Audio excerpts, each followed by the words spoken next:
Čaute šípkari, vítam vás pri našom 4. podcaste z dielne Shop 38. Sedí tu so mnou klasický Braňo Karel. Čaute šípkari. A máme tu veľmi zaujímavého hostia z Nitry. Je tu s nami Jaro Oprala. Ahoj Jaro. Dobrý deň, ahojte.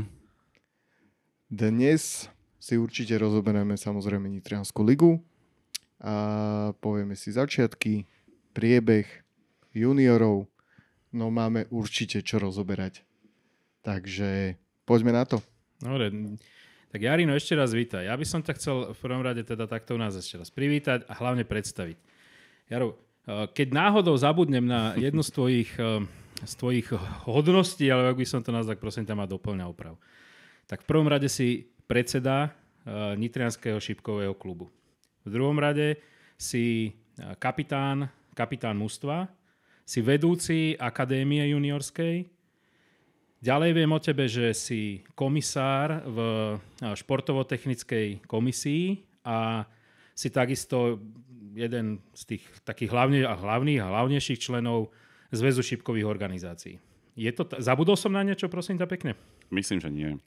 Vidíš to, tak domácu úlohu som si splnil. Na výbornú, ďakujem. Trošku by som to popravil. Áno. Dobre, tak chválitebný. Nie, ja všade, kade chodím, tak rozdeľujem ľudí v podstate na dva tábory, ako skloňovať slovo prídavné meno šipkový. V Nitre je to šipkarský. Šipkový za mňa čaj, šipkarský šport. Takže šipkarského klubu Dart Club Nitra. To je jediné. Inak všetko bolo super. Dobre. Ďakujem. Budem sa snažiť tento nedostatok... Lebo máš pravdu. Ale sme v Trnave. Ale áno, u nás je všetko ináč. Takže. Dobre. A rovno by som teda začal. Poďme od Darts Club Nitra, poďme od vašich začiatkov. V tomto asi dostaneš veľký priestor a slovo. My ti do toho určite skočíme. Nejaká doplnková otázka, možno nejaká spomienka. A proste, Jaro, začni prosím ťa. Kedy ste začali? V ktorom roku? Ako sa to celé vyvíjalo? A poďme vlastne tým taký prierez urobiť vašou ligou. No. Takže, čo sa týka nitrianských šípok, v podstate by som to rozdelil na také asi dve etapy. Prvá je softová časť, druhá je stylová. Tá softová časť, v tej som bol ja ako športovec účastný v podstate od svojich 13-14 rokov. Tá sa hrávala teda niekde v druhej polovici 90. rokov v časti Kinek v Nitre. Takže to sú moje také prvé kontakty so šipkami. A potom vlastne sa partia okolo roku 2008-2009, partia okolo Radima Dreamku vlastne rozhodla ísť stylovou cestou a teda v roku 2009 začali prvé stylové turnaje v Nitre.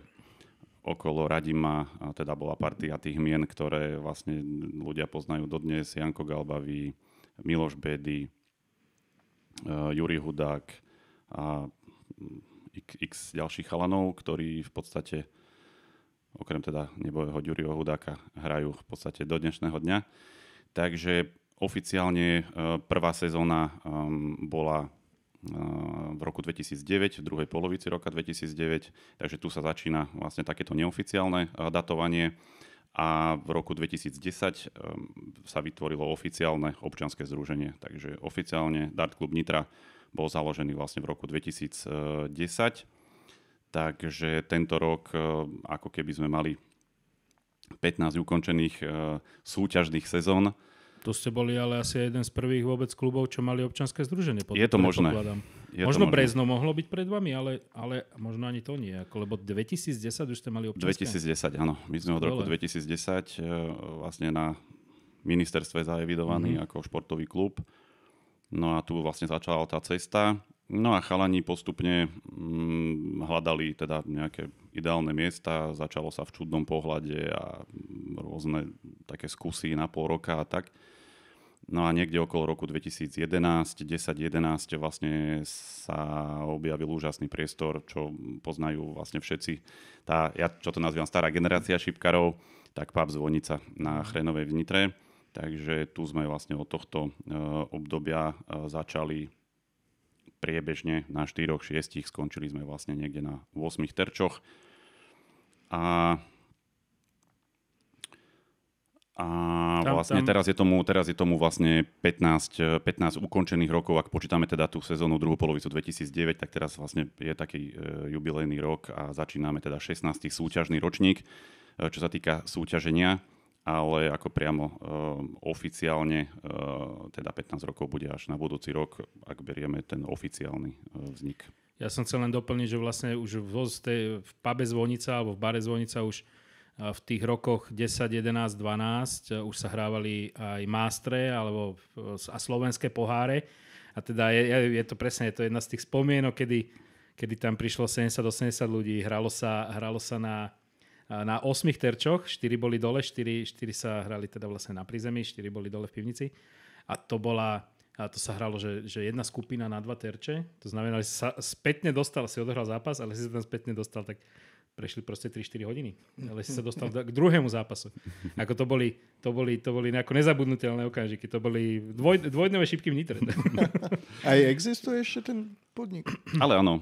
Stále áno, len nechcem úplne skočiť, až kedy sme opustili tento priestor, takže len tak skrátke poviem, že vlastne on nám vyhovoval ten priestor plus minus 7 rokov, takže asi do nejakého roku 2017 vlastne sme tu budovali takú tú svoju identitu a myslím si, že sme boli aj celkom obľúbení, lebo to sú úžasné zážitky z tých rokov 2012, 13, 14, 15, to sú partie okolo chalanov, okolo Nových Zámkov, Partizánskeho, Trnava, chodili k nám sem tam Moravčania, takže to boli také tie prvé kluby, ktoré sme začali ako keby združovať po tej súťažnej stránke, lebo nie každý klub mal vtedy vlastne takú možnosť mať vlastný priestor.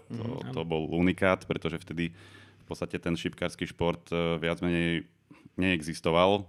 Boli to len určité komunity ľudí, ktorí sa stretávali, niekde hrali. Dnes je všetko iné. Dnes už šipkársky šport má svoju identitu, kupujú ho sponzori, takže to znamená, že už sa etabloval ten šport nejak.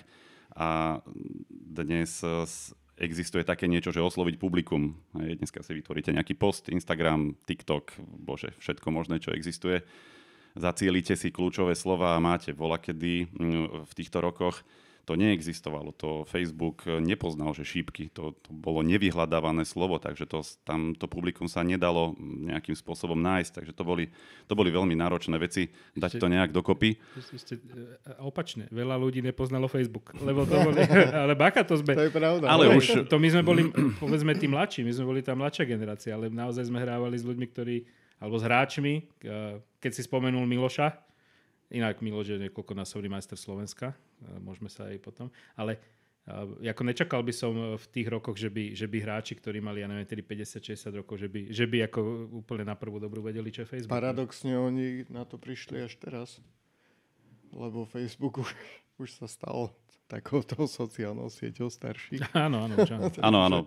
Ja som teda stále Facebookový, stále sa neviem naučiť na tento Instagram, TikTok, Reelsy a neviem čo, ale stále sa vzdelávame samozrejme, ja mám rád výzvy, takže ideme dopredu. No, takže to budovanie bolo o to náročnejšie, že sa museli vytvárať veľmi také špeciálne podmienky pre už existujúcu nejakú komunitu, ktorú hľadať a dotiahnuť teda do nášho priestoru.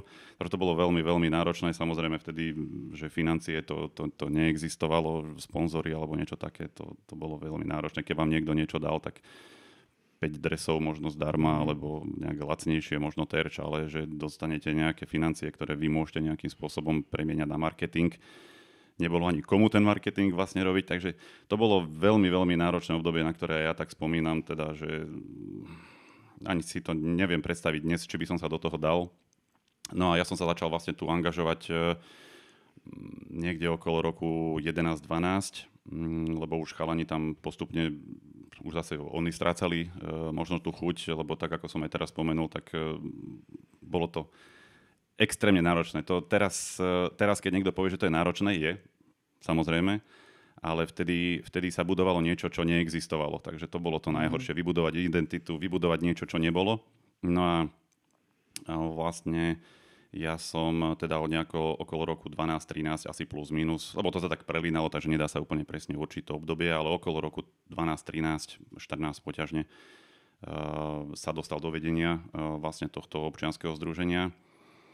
No a tam potom samozrejme začali teda zmeny podľa toho tak, ako ja som si to predstavoval. Ty to nepovieš tak ako zo takej nejakej vnútornej skromnosti, aby som povedal, ale tí, čo sú zvonku, tak môžu povedať a poviem to. Vtedy sa začala akože totálna obroda tých nitranských šípok. Tam sa, ako bez jara by neboli tam, kde sú. Tak bez skromnosti. Ja to tak poviem, lebo ja to tak vnímam. Neviem, či to tak môžem povedať. Ja to vnímam, samozrejme subjektívne viem, koľko energie som do toho dal, ale ja to vnímam ako určité nástupníctvo. Ja som nebol zakladateľ, niekto niečo vytvoril a ja som to povedzme zhodnotil. Ja to mám takto nejakým spôsobom nastavené vo svojej hlave, takže ja vôbec sa nechcem stavať do role, že ja som tam mal samozrejme okolo seba chalanov. Bez Miloša Bedyho by to napríklad nešlo. Bez Janka Galbavého by to nešlo. Janko je aj do dnešného dňa, ale aj vtedy bol moja ľavá pravá ruka, Ďuri Hudák nebohý, Robino Danáč a Miloš Bedy bol vlastne ten predajný náš artikel. To je, ja si dovolím tvrdiť, že bez Miloša by neboli tie šípky tam, kde sú. Ja som možno, že naozaj to marketingové niečo do toho, alebo to organizačné dal, ale Miloš bol ten, koho sme vedeli predávať. Takže vďaka takej tej kombinácie všetkých ľudí. Áno, ja som ale naražal na takú presne tú marketingovú víziu, že ty si ju vlastne začal zmotňovať. Tak som to myslel. Aby sme to upratali na správnu mieru, tak asi áno. Toto je určite v podstate moja zásluha, aj vďaka teda môjho zamestnávateľa, keďže pracujem v tlačiarni marketingovej, takže je to taká rodinná firmička, takže kopec vecí do dnešného dňa vlastne robím tam, čo sa týka vlastne tohto marketingu. No a tam okolo roku toho 14-15, už keď aj chalani z klubu pochopili, že asi je to dobre, lebo tá účasť keď sme začínali, nás bolo 8, 10, 12 povedzme, tak zrazu nás bolo 30, 32, 40, to už sú tie počty na 4-6 terčov, hraničné a tak ďalej. No a už zrazu sme začali byť malí. a ja vďaka Bohu, že ma vtedy nejakým spôsobom osvietilo, ja už okolo roku 2016-17 som vlastne pochopil potrebu pracovať s mládežou.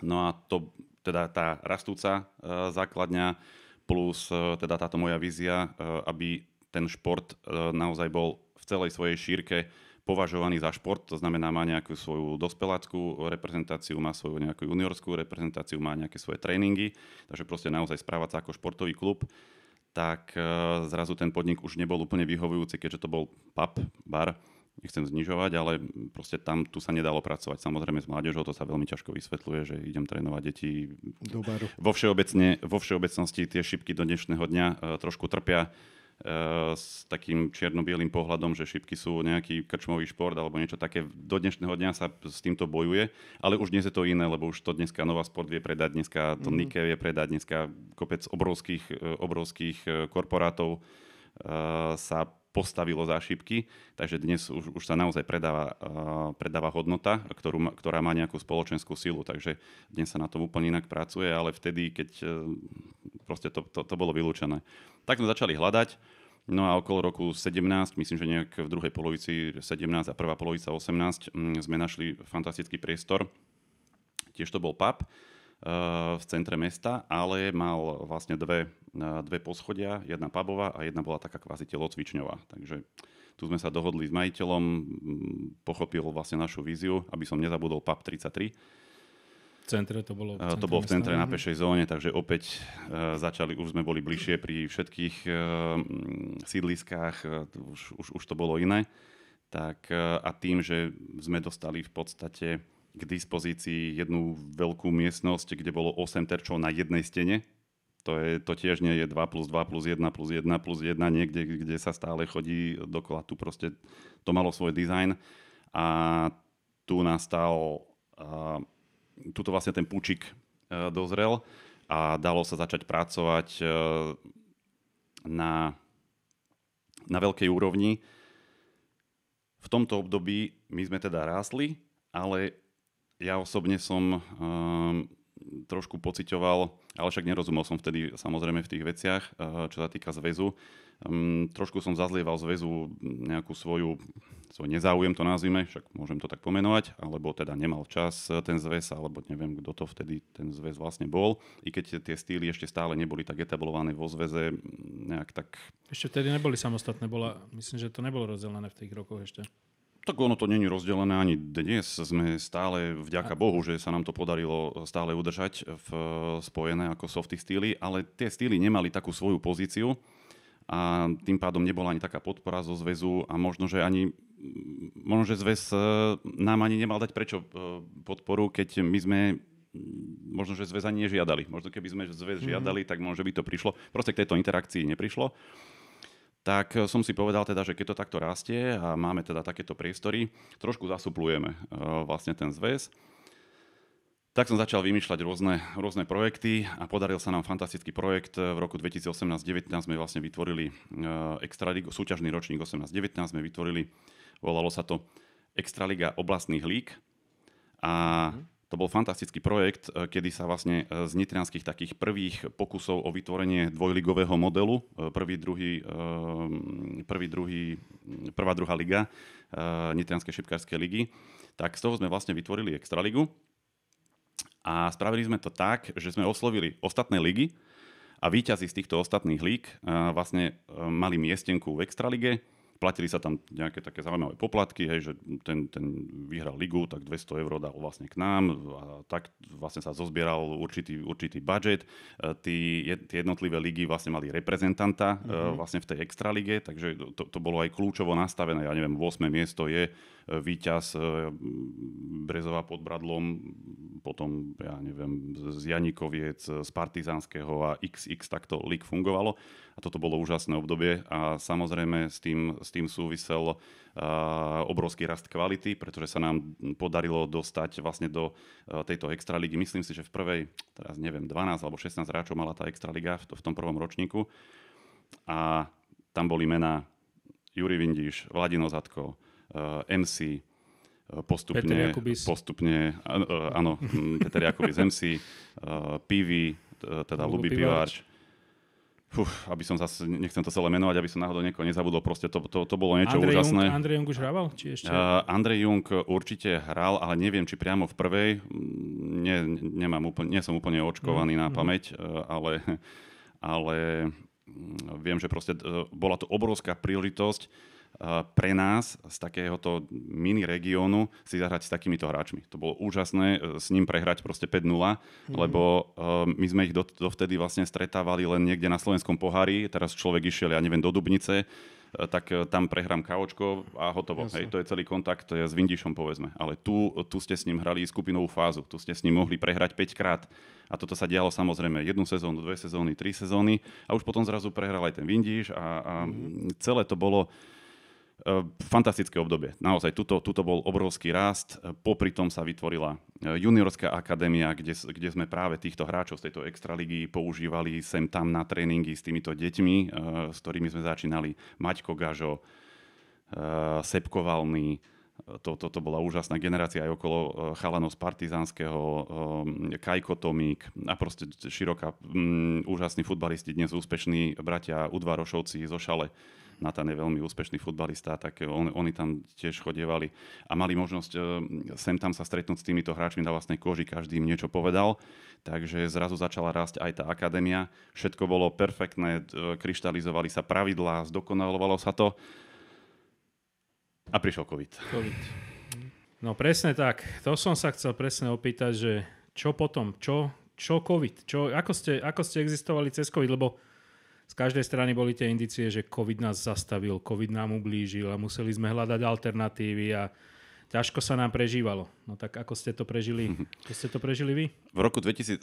Prežili, áno. Hej, prežili. To je základ, to je asi to najdôležitejšie, aby sme tu dnes mohli debatovať.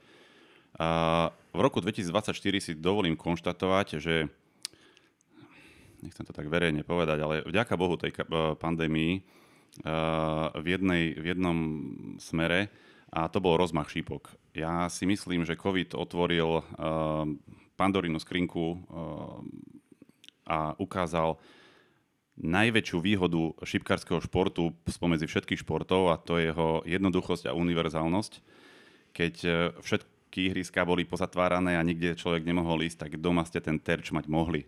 A otázka času bolo len prepojiť to nejak s tabletom a naučiť sa robiť znakov s Dart Connectom, s MyDart tréningom a X Pro Darts, APIek. Proste začali sme všetko skúmať. No a koľko hráčov vzniklo počas tejto pandemickej prestávky, to bola fantázia. Takže dnes, samozrejme, zastavilo nás to, aspoň teda čo sa týka Dart klubu Nitra, v určitom raste. Ale keďže ja milujem akýkoľvek problém a proste pre mňa to je vtedy ťa to baví. Bodaj by boli problémy, lebo ja to zbožňujem riešiť aj v pracovnej sfére. Takže samozrejme sme našli riešenia. Máš problém, keď nemáš problém. Dobre. Takže sme našli samozrejme riešenia, začali tieto softverové záležitosti a hneď sme vytvorili nejaké družstva, boli tie online lígy a zapájali sme sa, trénovalo sa cez tablety a tak ďalej, však to všetci samozrejme poznajú tento priebeh.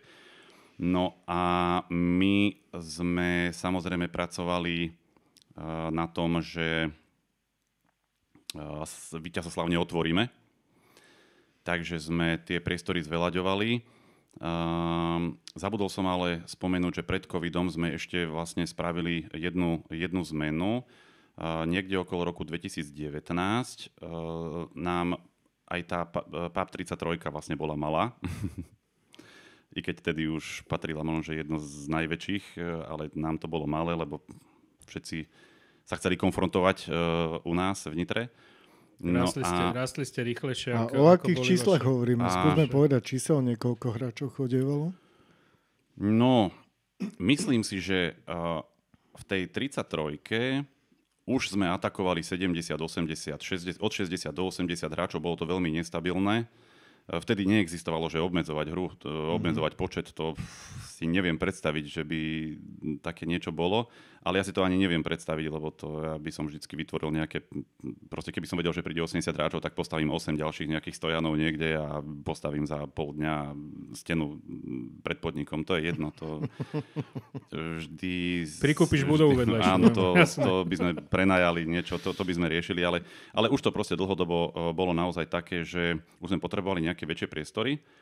No a podarilo sa nám nájsť fantastické priestory v Maxe, v obchodnom centre Max, v bowlingu, Palace Bowling, ktoré je vlastne do dnešného dňa našim sídlom. A pamätám si, keď som prišiel za majiteľom a predostrel som mu teda projekt a víziu a čo vlastne by sme chceli a veľmi ho to oslovilo. Aj mal on na výber rôzne iné veci, ktoré by tam robil, ale teda vybral si nás, za čo sme samozrejme veľmi vďační do dnešného dňa, lebo nás podporuje, fandí nám, vychádza nám naozaj v ústrety maximálne ako sa dá. Takže sme vlastne vytvorili podmienky v tomto Maxe, tam sme začali skromne teda s 8 terčami, ale tu bol ale potenciál. Takže potom prišlo 12 terčov, potom prišlo 16 terčov, potom ešte sme potrebovali 4. Tak vlastne aj po tej korone, ako sme to už potom spustili, tak sme si teda povedali, že pôjdeme do toho tak, ako sa pre Dart klub Nitra patrí, tak sme to rozšírili pre 20 terčov. Takže aktuálne hráme s 20 terčami a to spôsobil vlastne obrovský záujem vlastne tých hráčov prísť aj povedzme 70. 80. na turnaj a nebyť obmedzený hraním, že tak ako si spomínal, že 2 hodiny čakám na zápas. No a zrazu nám vznikajú 4-5 skupiny pri 80 ľuďoch, takže to sú úžasné veci. Ja osobne som zástanca toho, aby ten turnaj bol čo možno najkratší, teda sa bavím o ligových zápasoch, to znamená pravidelne to, čo sa hráva, aby sme ako športovci neobmedzovali teda aj nejak svoje rodiny, aby to bolo dlhodobo udržateľné. A dnes proste hráme 80, 70, tak ako kedy, od 18. do 22.30. To je proste za 4,5 hodiny to dlhodobo udržateľné, môžete hrať proste každý týždeň. To nie je nič také, že prídete o 1, o 2 ráno domov a teraz o 7 do práce. Tuto to proste dlhodobo viete udržať. A aj to sa bavíme o tej špičke. Takže tí štandardní, ktorí nepostupujú zo skupiny, proste prídu od 18. do 20:30 a to je pre mňa cieľ. 2,5 hodiny času stráveného pri šipkách pre bežných ľudí. Akým formátom to hráte? Čo to, ak máte 80 ľudí, 20 terčov, dokonca 100 ľudí si viem predstaviť, 5 členné skupiny, 25 členných skupín, krásne vychádza 100 ľudí. Keďže samozrejme Ale vy máte stále, sa držíte ligového formátu? Áno, stále samozrejme máme ligový formát, ale ja samozrejme vždy reagujem na kombináciu kvalita-kvantita. Toto pre mňa neexistuje len kvalita, neexistuje len kvantita, vždy to musí byť kombinácia.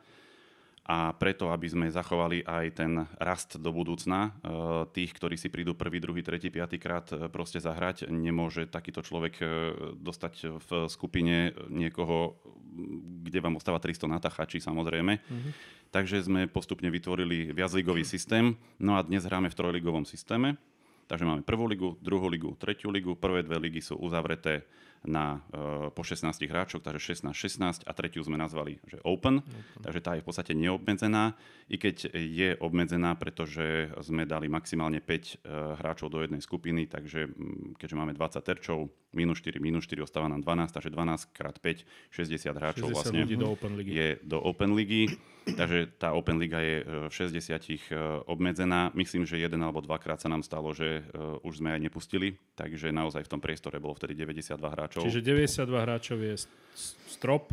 A 92 hráčov na ligovom kole, to vám poviem, znie to krásne, ale aby sa vám tých 92 hráčov potom aj vracalo a nebolo teda nejakým spôsobom psychicky vyčerpaných. Takže udržať to v tom naozaj úsmevnom štandarde, pretože tie šipky majú byť o úsmeve, o dobrej nálade, tak to je kopec energie. Ale myslím si, že sa nám to darí. Robíme podnakov, máme krásne štatistiky, pracujeme s tým Miho softvérom Dartstat, takže v podstate okamžite sú štatistiky zobrazené. Nepovedali sme si ale hrací deň. Kedy hráte? Hrací deň je pondelok. Bývali to štvrtky, roky to boli štvrtky, ale tým, že sme prišli vlastne do bowlingu, ten bowling je skôr taká víkendová záležitosť, takže ten piatok, sobota sú tam úplne full dni. Štvrtok už je taký predfull deň, takže sme to chceli tak, aby sme tam mohli prísť 90 alebo 80, proste v určitom množstve a mali aspoň nejaký taký komfort. Tak sme to vlastne dali na pondelok. Takže pondelky teda je pravidelná ligová súťaž pre dospelých a štvrtky sme zachovali, tie máme vlastne pre juniorské súťaže. Ja by som sa veľmi rád ešte vrátil k tej korone. Vy ste spustili online ligu, lebo toto sme si nepovedali. Nie. Či ste hrali ligu online, alebo ste to len prečkali? My sme boli sme samozrejme zapojení do všetkých tých možných online nových projektov, vlastne, ktoré boli. Týmto samozrejme sa chcem poďakovať každému jednému organizátorovi, ktorý sa zobral pod seba, lebo to bolo veľmi náročné. Ale nie, my sme vlastnú súťaž nemali, chceli sme, ale potom zase korona skončila, už sme to zase nestihli. Ale trénovalo sa cez to. A keďže tam sa rôzne menili tie pravidlá, koľky sa môžeme stretávať a neviem čo, tak vtedy sme vytvorili také viac tréningové jednotky, že teraz si už nepamätám, či 8, 16 sme chodili, potom sme sa striedali tak, aby sme neprišli do kontaktu. Nepamätám si už presne tieto čudnosti, ktoré sa tam tedy diali, ale snažili sme sa to dodržiavať s tým, že my sme vlastne vedeli, keďže tá prevádzka je zložená z reštauračnej časti a zo športovej časti, tak my sme vlastne vtedy vedeli tú športovú časť zadefinovať ako športové ihrisko. To znamená, že presne sme ohradili, čo patrí pre teda samotný ten šipkársky klub. Reštauračná časť bola zatvorená a ako športovisko, vtedy tam boli rôzne výnimky, takže sme to zadefinovali vlastne ako športovisko a vtedy sme vlastne mohli tú súťaž hrávať. To je taká pekná vlastnosť, všade nájdeš nejaké to okienko. Akože, v podstate áno, ale ono vlastne to športovisko aj je. Hej, a ja do dnešného dňa vlastne aj z toho vychádzam, pretože to máme naozaj veľmi pekne ohradené, máme také stĺpiky, také reťaze, takže snažíme sa čo najviac minimalizovať kontakt s bežnými ľuďmi, ktorí vlastne idú do bowlingu nie za šipkárskym účelom.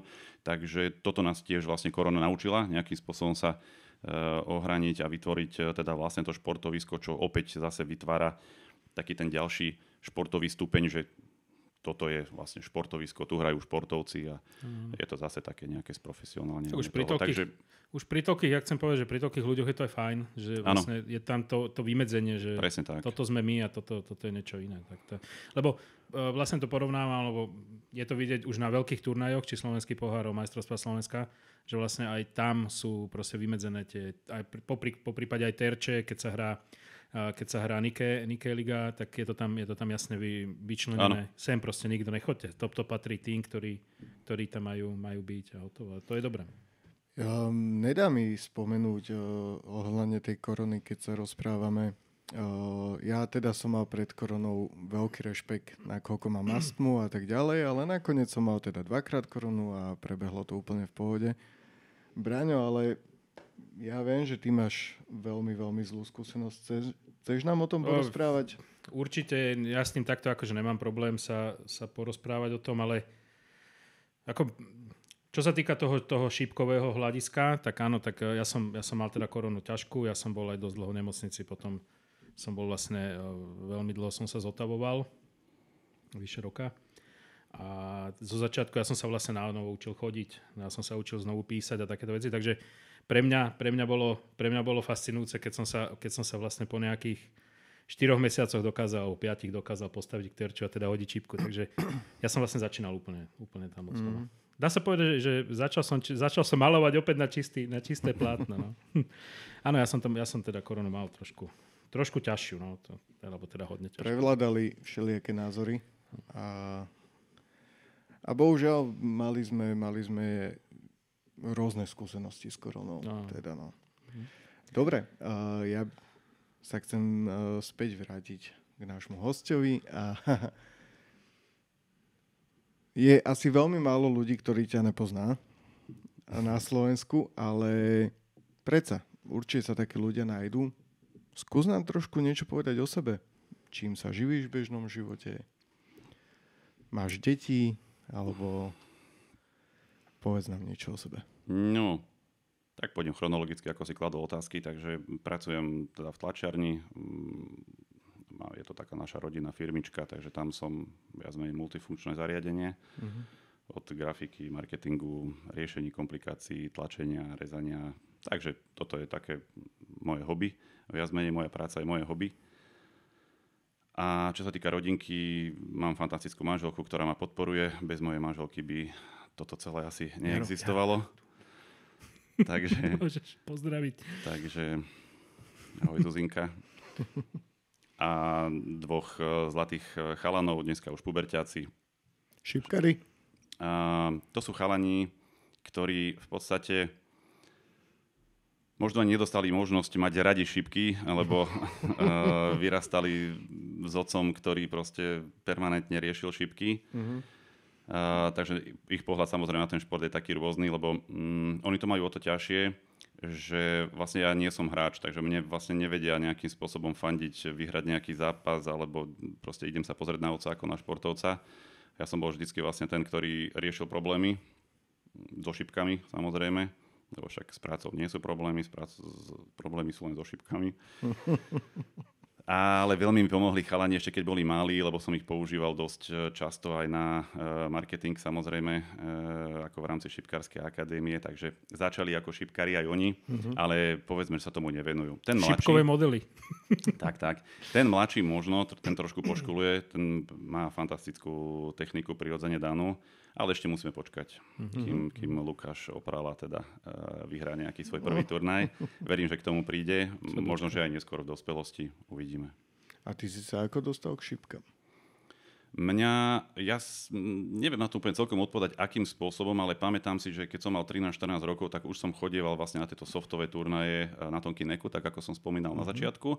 A mňa to veľmi, veľmi oslovilo. Ja som športový typ, takže ja som hrával všetky možné športy od stolného tenisu, basketbalu, beh, skok a všetko možné, čo existuje. A tieto šipky ma nejako trafili.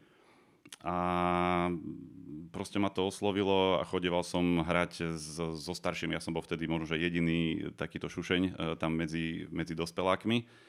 A aj som mal celkom pekné úspechy. Myslím, že som raz skončil druhý v celej ligovej súťaži.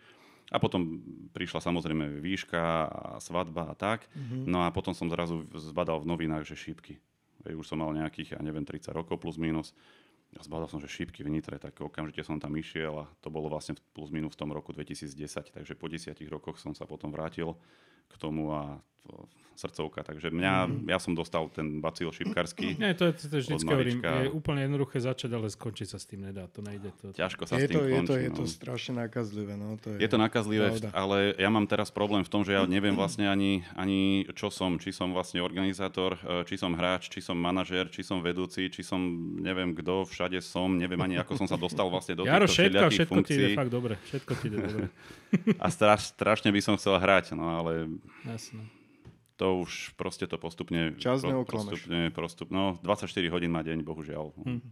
Určite musíme prejsť k našej zaužívanej veci. A to je Braňová obľúbená otázka. Áno, v tomto prípade síce tá otázka, kto vie, ak sleduje, tak asi každý si zaťuka teraz na čo sa to pýtam za blbosť, ale opýtam sa to. Jaro, prosím ťa, ste členovia z ŠO, teda Združenia šipkových organizácií. Ešte odpoviem rovno za teba, ste. Ale odkedy a koľko členov máte aktuálne? Alebo v minulom ročníku, že povedz nám aj o tomto niečo, že jak ste tam etablovaní. Tak spomínal som ten oficiálny vznik v roku 2010. A v podstate sme oficiálnymi členmi od vzniku vlastne podľa toho zákona o športe, teda od roku 2017, myslím, že sa začali prijímať vlastne tí prví členovia. Takže od roku 2017, teda odkedy sa dalo vstúpiť, tak odtedy tam samozrejme sme členovia. A aktuálne v ukončenom súťažnom ročníku 23-24 sme mali 108 členov, ktorí boli, keďže máme 108 členov, nie je to len také jednoduché spravovať. Takže pod našim občianskym združením sme vytvorili tzv. Športové oddiely a sú to vlastne menšie skupinky ľudí, ktorých niečo spája, buď sú z obce alebo nejaký iný smer, to nie je dôležité. A im sme vytvorili vlastne také ako keby interné členenie pod našim športovým klubom, takže sme delení na oddiely a tie oddiely sú oddiel Nitra, takže tí združujú vlastne priamo nás, čo máme vlastne tieto modrobiele dresy. Ďalej je tam oddiel Čeladince, potom je oddiel Janikovce, oddiel Šipkárska akadémia, teda naši juniori a potom máme vlastne nečlenov. To sú vlastne tí, ktorí, členov bez športovej registrácie, to znamená nie sú členovia športových oddielov, ale sú len členovia vlastne nášho združenia. To znamená, že nás vlastne nereprezentujú na národnej úrovni, takže vlastne neplatia tú registračku vlastne do zväzu. Hej. Takže u nás je to vlastne tak nastavené, že tých 20 eur, čo je odhlasované vlastne aj na zväze, platí vlastne každý člen a môžu si vybrať, teda buď budú nás reprezentovať v športovom klube, takže sa zatriedia do oddielov, alebo ostanú len členovia a celá tá 20-ka kvázi ostáva teda nášmu klubu. Tým pádom tí členovia bez národnej registrácie môžu byť vlastne aj registrovaní cez iných registrátorov, že môžu to byť športovci iných klubov, ale sú členmi vlastne nášho občianskeho združenia. Takže u nás je to vlastne takto robené a týchto teda bolo 108 za minulý rok. Dobre, tak zostaňme zasa pri tvojej druhej funkcii, by som to tak nazval. Tak kapitán klubu alebo kapitán družstva. Tak čo si pod tým máme predstaviť? Čo to je kapitán? Čo to všetko obnáša? Tak?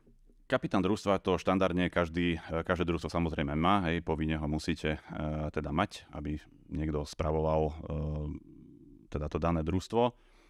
U nás samozrejme, keďže ja vždy všetko riešim, komplikovanejšie, profesionálnejšie, neviem to tak nazvať, tak u nás vlastne kapitán A tímu je nehrajúci.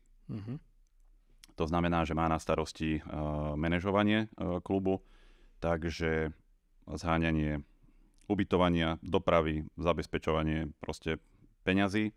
Manažer na plný úväzok. Manažer na plný úväzok, áno. Aktuálne v tomto a predošlom roku mi v tomto veľmi pomáha Baška Kotvasová, ktorej som teda zveril určité časti celého tohto manažovania alebo toho kapitánstva. No a potom samozrejme má na starosti súpisku, hľadanie nových hráčov a vytváranie podmienok preto, aby chceli tí hráči samozrejme hrať za Nitru a teda povedzme v A-tíme. A potom samozrejme štandardná tá časť kapitánstva, čo každý pozná, teda to nasadzovanie do zápasov, striedanie a tak. Súpiska a tieto veci. Ja som zastanca teda toho nehrajúceho kapitána, pretože ako náhle hráte, už nevidíte nejaký ten vedlejší zápas, nevidíte tú formu, neviete, nie ste úplne v tom dianí. Keď ste nehrajúci, tak vnímate, hej, strata formy, striedam, vymením aj celebritu za čiže si obľúbený, niekoho. Občas. Áno. Ale naučili sa, že to má logiku. Áno, a vďaka Bohu teda sa snažia nejakým spôsobom rešpektovať tie rozhodnutia.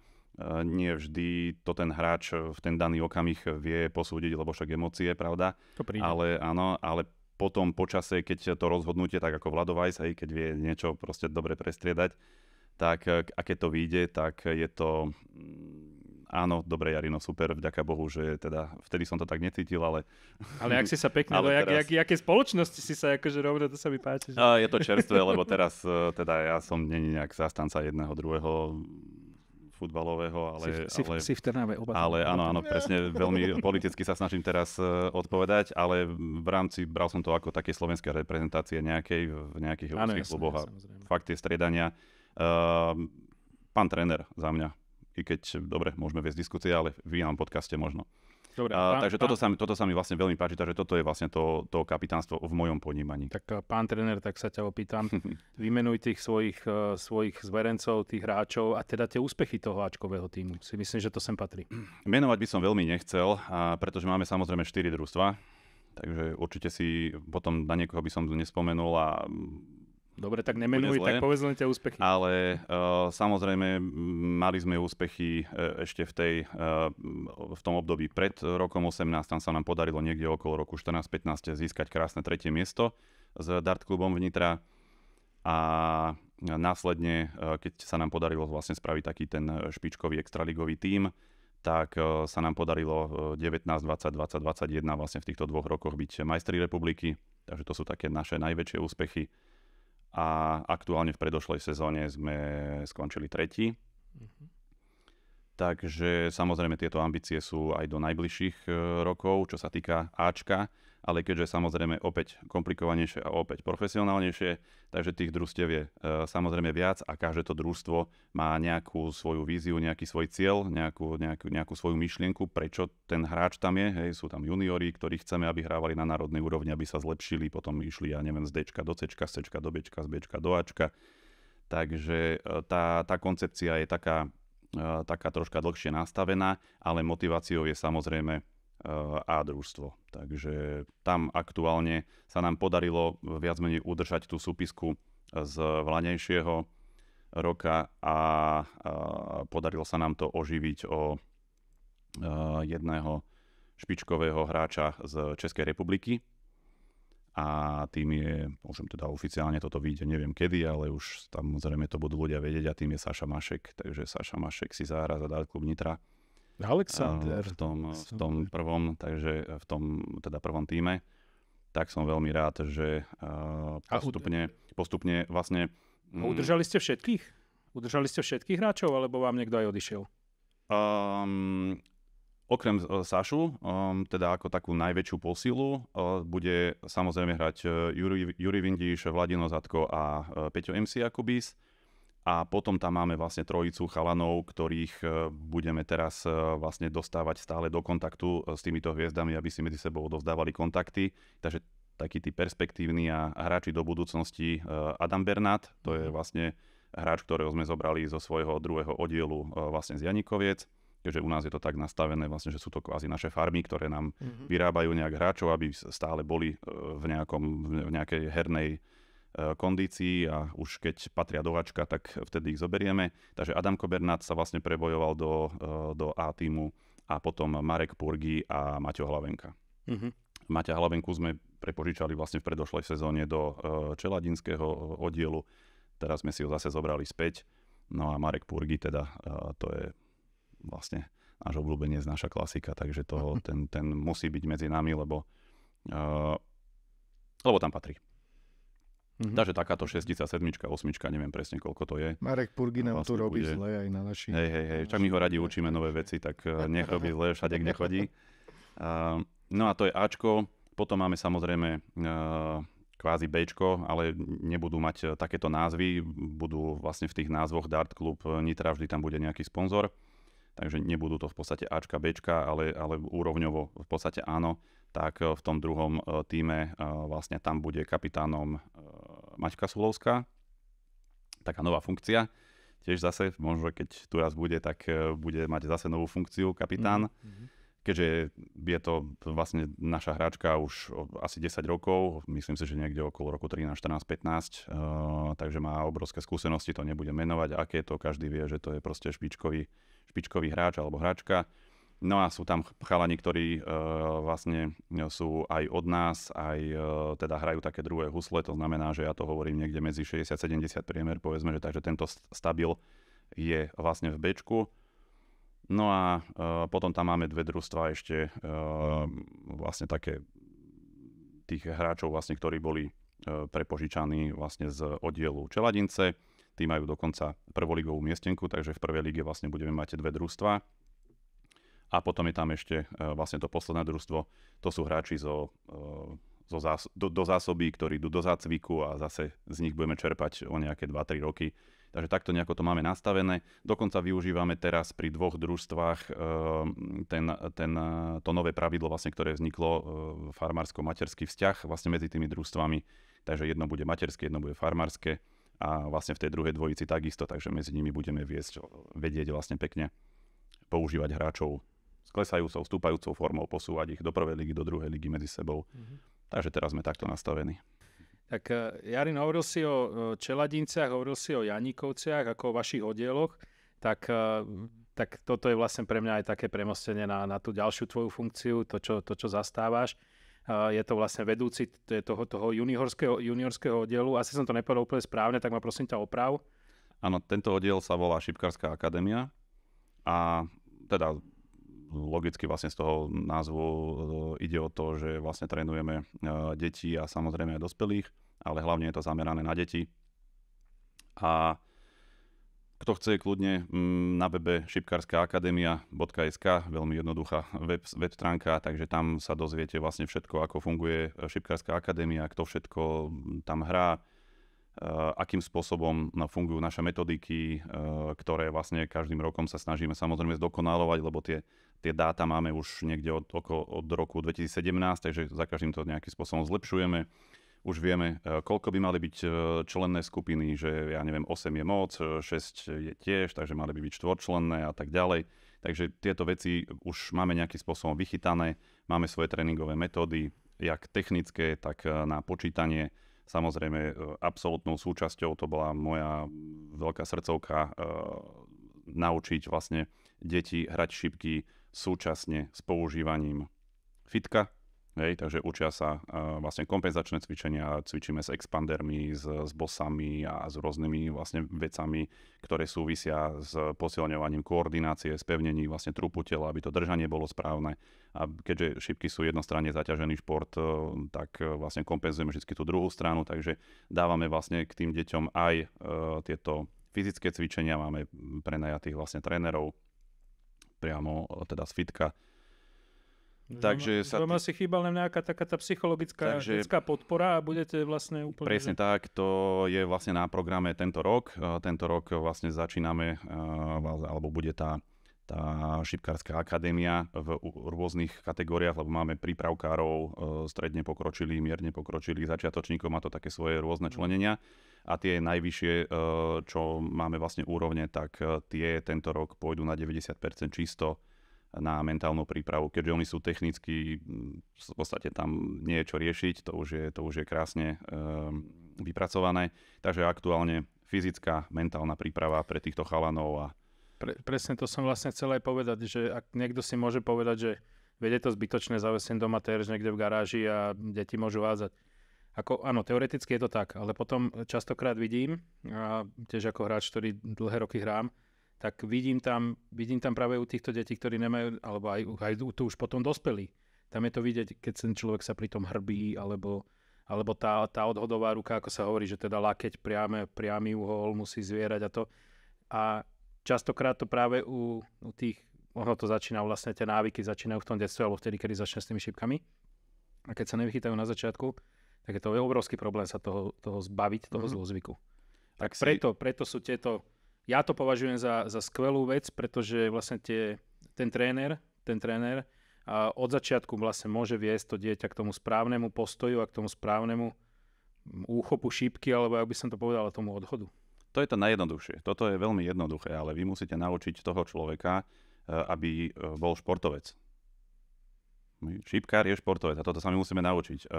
Ak máte dospelého človeka, ktorý príde z roboty, má počítačové sedenie, sedavú robotu teda, a príde o 17:00, otvorí šípky, 4 hodiny búcha do terča, potom šípky zbalí a toto bude robiť ďalší deň, maximálne 2 roky. Máte po ramene, skončil ste, dartitis, natiahnuté rameno, je po šípkarovi. Ale toto nie je šípkar športovec. Vy musíte proste tie úpony, tie šlachy, ktoré používate, vy ich potrebujete presúvať aj na druhú stranu, aby sa vám nevysunuli rebra, lebo to pri tých hodinách, je to proste šport. Presne tak, zničí vás to takisto ako každý šport. Tenis, je to v podstate záber na stojnú nohu, to sú všetko veci, ktoré... Tuto to nikto nerobí, lebo tá metodika nebola ani taká tá osveta, o tom nehovorilo sa, je to akože ľahký šport, čak čo šípka má 20 gramov, pravda, to nepotrebuje, ale ten švih, to 1000-krát, keď odhodíte trhavý pohyb, bez rozcvičenia, bez prekrvenia, bez následného stretchingu, za pár rokov ste hotoví. Ja nepoznám šípkára, ktorý nemá problém s ramenom, s chrbticou, s kolenom, s čímkoľvek a trénuje teda určité hodiny, nie taký, čo ako ja, že teraz vôbec.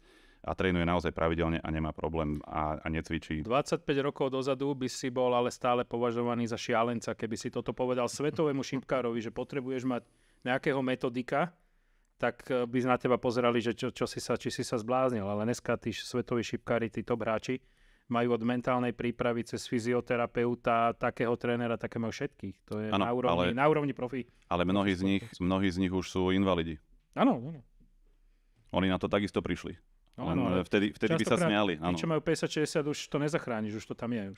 Práve to, že ja už som dosť dlho pri tom športe a už mám zozbierané dáta a už viem proste koľko chýb sa vyrobilo a do budúcej generácie, keď chceme, aby sme teda dosahovali určité výsledky a aby aj ten šport išiel niekde ďalej, hlavne čo sa týka kvantity, lebo vy na svete viete nájsť vždy 30-40 špičkových hráčov, aj na Slovensku nájdete 5-10 bez akéhokoľvek tréningu, ale keď ich chcete mať proste obrovské množstvo, tak musíte vytvoriť určitú metodiku. No a na tom samozrejme pracujeme, chceme aj v spolupráci so zväzom to nejakým spôsobom ďalej posunúť, ale nikto z nás nie je profesionál, každý máme len určitý počet hodín. Teraz som si tak spomenul, to bude zákerná otázka, ale teraz som si tak spomenul, ja som tu raz dostal otázku, že či vidím hráča a v PDC zo Slovenska, alebo ako rýchlo. Tak ja som sa tak zamyslel a povedal som, že nikdy a bol som za to, nie že nikdy, že nie teraz, áno. A bol som za to akože dosť kritizovaný. Čo si ty myslíš? Ako rýchlo tam toho hráča, možno, že aj práve cez vašu akadémiu uvidíme? Tak samozrejme, robíme všetko preto, aby to bolo.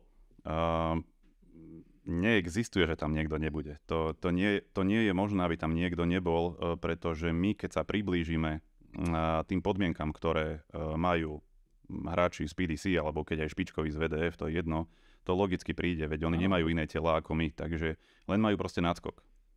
Musíme čakať. A my musíme, povedzme, alebo moja generácia hráčov, ktorí sme pri šípkach, ja neviem, povedzme viac ako 10 rokov to poviem, sme to dlžní tomu športu. My by sme mali odovzdať tie informácie ďalej, aby tí, ktorí prídu po nás, nerobili tie isté chyby, lebo stále budeme prestupovať na tom istom mieste. My musíme proste povedať, toto už nerob, nepýtaj sa prečo, proste sa to takto nerobí a ty začni robiť zase ďalšie chyby a ty zase na tom budeš zase ďalej stavať a vytvorí sa proste generácia, ktorá bude úplne špičková. Ja si myslím, že na Slovensku máme nastavené také podmienky, že ja si myslím, že za určité obdobie my ovládneme PDC. Číslo. Potrebujeme vedieť číslo. Kedy? 20-25 rokov. OK. Kedy ovládneme PDC. Za 25 rokov, 20 až 25. Za generáciu. To by som sa ešte mohol dožiť. To už náš problém nebude. My už budeme len fanúšikovia, ako hráči samozrejme nie. Ale ja si myslím, že tí hráči, ktorých my teraz vychovávame, ktorí majú teraz povedzme od 10 do 15 rokov, tak tí, keď budú trénovať tých svojich pod sebou, tak tí. Toto bola aj moja taká odpoveď, že táto generácia ešte nie. My ešte robíme chyby stále. Ešte stále ich učíme, možno že aj zle, ale aspoň nejako. A vlastne tam som spomenul aj, že teda už vznikajú akadémie aj na Slovensku. A hovorím, áno, bude to, ale ešte táto generácia mladých ešte nie. Až tá ďalšia. Možno niekto vystrelí, dvaja, hej? Ale ak hovoríme naozaj o kvantite, o nejakej výprave, že zo Slovenska ide autobus niekde do Lakeside alebo Elipeli, tak to bude asi až tá generácia, čo ja hovorím, že teraz, čo trénujem ja juniorov, tak tí, keď budú trénovať, tak ich určite. Super, bodaj by si mal pravdu. Ukáže čas. Jo. Veľmi nerád musím povedať, že vybrali sme si hostia, veľmi dobrého hostia. Super. Ďakujeme. A ďakujeme, že prišiel. Ďakujeme veľmi krásne. Ale myslím si, že buď by tento podcast musel mať aspoň 3 hodiny, alebo by musel byť rozdelený do 3 častí. Každopádne dneska nebudeme mať určite technickú časť a nebudeme mať ani challenge, keďže by sme to určite Ja by som len povedal, že technická časť, áno, to ja som tak zrušil, lebo dneska poprvé máme vynikajúceho hostia, po druhé som si nič nenachystal. A po druhé, zasa challenge, ja to zoberiem, Miro, kľudne na seba, nechce sa mi znovu sa zhovadiť, takže dneska nemáme ani challenge. Ale nie, ale je to hlavne kvôli tomu, že fakt máme stále sa ešte o čom baviť a pokračujeme. Vlastne takto môžeme rovno pokračovať, ak vám to teda nemáte ešte volať. Časne. Poďme. Tak poďme k Združeniu šípkových organizácií a poďme hlavne teda k tvojej teda ďalšej funkcii, lebo myslím, že ich je zatiaľ ešte málo. tak si komisár športovo-technickej komisie. Dobre som to povedal? Áno, presne tak. Aspoň niečo som sa dobre naučil. Presne tak, to sa volá tá pozícia. V podstate asi to len skrátke prebehnem, že čo to vlastne je. Sú to zástupcovia regiónov v Národnom zväze, tak aby sme nemuseli pri určitých ľahších témach alebo pri veciach, ktoré súvisia priamo s organizáciou nejakých podujatí, proste nič, čo súvisí priamo s Národným zväzom, ale to, čo vieme robiť v rámci stýlov ako v časti pod Národným zväzom, tak na toto je vytvorená vlastne táto komisia, ktorá má 6 členov a každý vlastne z týchto členov je zástupca jedného z regiónu a ja som teda zástupca za Nitriansky kraj. Funguje to vlastne tak, že prichádzajú od hráčov podnety a my na základe podnetov vlastne odsúhlasujeme, pripomienkujeme alebo doplňame vlastne pravidlá a snažíme sa čo možno najviac dokonaliť, tie pravidlá boli vychytané a samozrejme pripomienkujeme aj my nejaké pravidlá, alebo navrhujeme, nejaké pravidlá a tie určujú určitú víziu, tendenciu do budúcna, akým spôsobom ten zväz, to čo som ja napríklad povedal na tejto svojej klubovej úrovni, tak takisto aj na tej národnej úrovni za určité obdobie vlastne by mal dosiahnuť. Tak občas musím povedať, že sa rozvíri nejaká debata v tejto šípkarskej obci a teda je smerovaná či už na komisárov jednotlivých, alebo teda potom priamo na ZŠO. No, viem, že naposledy sa tam docela riešili ženy a sa nechápu niektoré, a vlastne niektorí hráči sa tam na to pýtali, že prečo ženy tiež idú hrať KO systém a zvyšuje sa im štartovné. A ja by som to ale skôr, v podstate takto. Myslím si, že je dobré právo urobiť si to na základe teda tých podnetov, tak ako to je. OK. Ale mne tam skôr prišla taká nedostatočné vysvetlenie od tej komisie, alebo teda od toho riadiaceho orgánu, že prečo to takto je. Ja som to tak aspoň vnímal, že nejak málo keby, že viacej o tom niečo povedať, tak neviem, že či chceš k tomu niečo.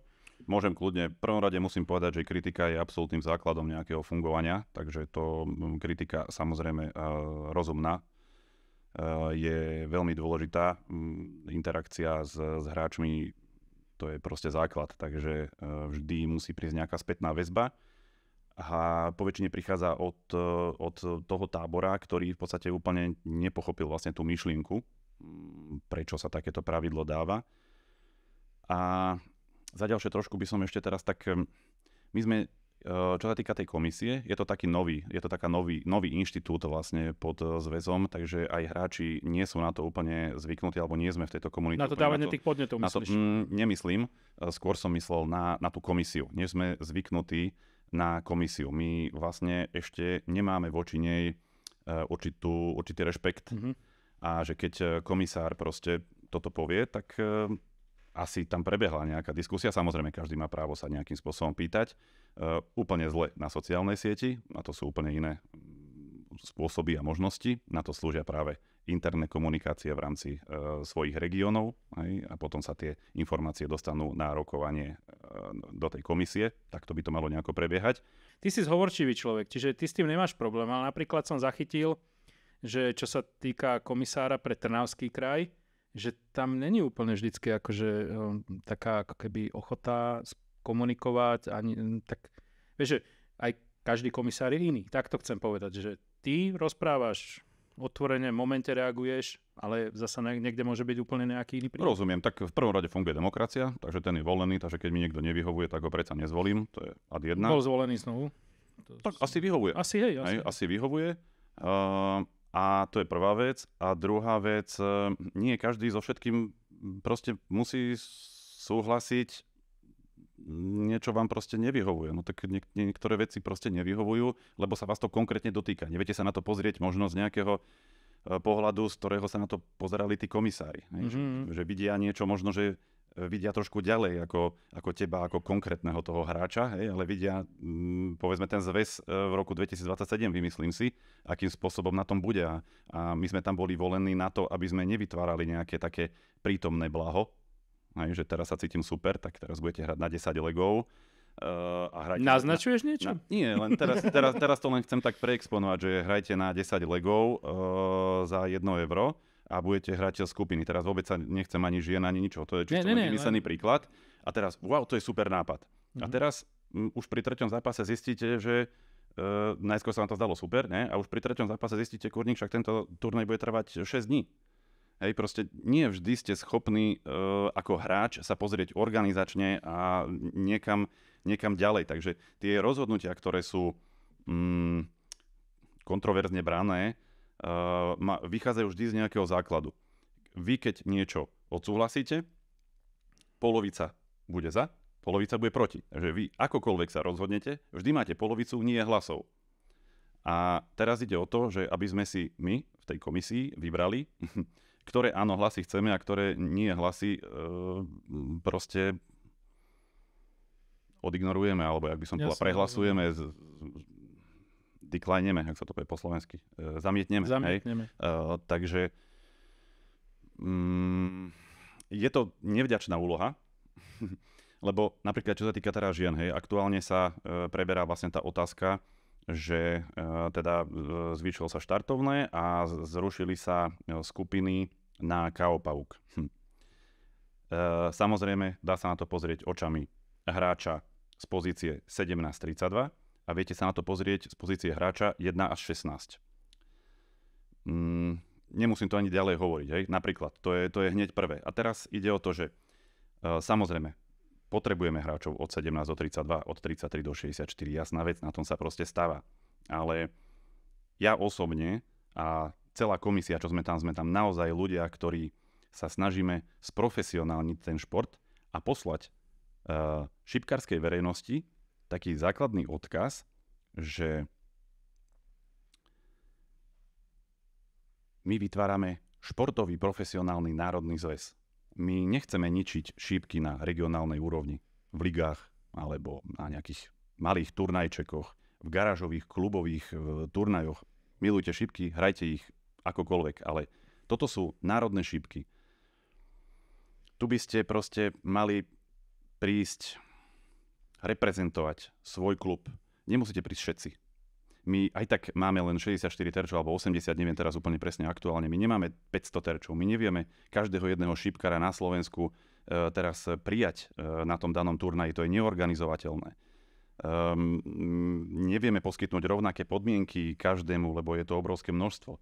No a teraz našou úlohou je zvýšiť kvalitu, ktorá nás zase bude ďalej reprezentovať predsa v nejakej Európe, v nejakom svete. A to súvisí proste s určitým prísnením pravidiel, ktoré predpokladajú samozrejme zvýšenie možností reprezentovať Slovenskú republiku na rôznych fórach, ako sú Eurocupy, VDFK, PDCčka a tak ďalej. Takže kto ostane na regionálnej úrovni, super, a začne sa cítiť, že idem na národnú, super, a na tej národnej budeš mať takéto perfektné podmienky. Ja to takto vnímam. Či rok 2024 je už adekvátne blízko na takéto rozhodnutia, možno, že tu o tomto môžeme diskutovať, keď sme na to pripravení. Pri prvej a druhej lige, ja si myslím, že sme na to určite pripravení. Takže v podstate otázka neznie, že či KO Pavúk, povedzme aj pre ženy, alebo pre druhú ligu, alebo pre prvú, to je úplne jasné. To celá Európa, aj špičko, to aj kohokoľvek najlepšieho hráča sa opýtate jednoznačne KOčko, pretože vám musí záležať na každej jednej šipke. My sa na tej národnej úrovni musíme naučiť, že ja mám túto šipku a táto šipka musí zaskorovať. Nie, že ja proste ich odhádžem a potom bude ďalší zápas, ale ďalší zápas. Otázka otázka dňa nie je, či KOčko, to je jasné, že áno. Otázka dňa je, že či pre ženy už v roku 2024. Takže toto aktuálne teraz riešime, pretože aj prišli samozrejme nejaké podnety, hlavne teda od žien, takže sú nejaké návrhy na riešenie, tak to samozrejme ešte doriešime. Takže my berieme do úvahy samozrejme aj tú spätnú väzbu, ktorá prichádza od hráčov alebo od hráčok, ale zase musí sa brať do úvahy aj to, ako to my myslíme vlastne s tou reprezentáciou Slovenskej republiky do budúcna. To je v podstate pre nás priorita a na základe toho my určité teda rozhodnutia dávať musíme a boli by sme veľmi radi, keby za nami tí hráči stáli, lebo my to robíme pre reprezentáciu slovenských šipok. Takže treba to... Jardo, nehnevaj sa, ale musíme ťa stopnúť. Okay. Neradi. Veľmi neradi, ale či už technika nám doslúži, tak mal by tento podcast určite 4 hodiny. A každopádne, ja by som chcel iba v rýchlosti povedať, že dnes je 31.8. Podcast bude vychádzať až v septembri, koncom septembra. My sme dohrali túto v P38 našu Saturday Darts League a aj našu letnú ligu. Takže teraz v septembri budeme mať finále oboch líg v úvodzovkách a budeme spúšťať našu novú ligu, ktorá už bude fungovať na týždennej báze od 11. Od 11. 9. No. Bude to každú stredu. Áno, každú stredu a myslím si, že veľmi zaujímavý formát sa nám podarilo vymyslieť. Vo svete sa hrá Order of Merit, nejaký Average of Merit by som to nazval. Bude to taká, nikto to nikdy nevidel, nehral, tak bude to zaujímavé a bude to sranda a bude to napínavé. Takže určite vás týmto pozývame, aby ste si prišli k nám zahrať a ako už takí etablovaní youtuberi určite nám dajte odber a šírte aj náš podcast ďalej. Jarko, krásne ďakujem, že si prišiel. Trošku ma mrzí, že čas tak rýchlo beží a nestihli sme rozobrať toho viacej. Hlavne ten záver, tá komisia. Tam ešte viem, že by sme sa vedeli rozprávať niekoľko hodín. Ja by som bol veľmi rád, keby som dostal takú možnosť, aby som naozaj aj, keďže to je mladý inštitút a ešte to ľudia úplne až tak nepoznajú, alebo teda hráči, ja by som bol rád, keby sa to naozaj možno, že také naučné video kvázi spravilo, ako to funguje. Ja si myslím, že vlastne aj podnet od teba, aj my to tak cítime.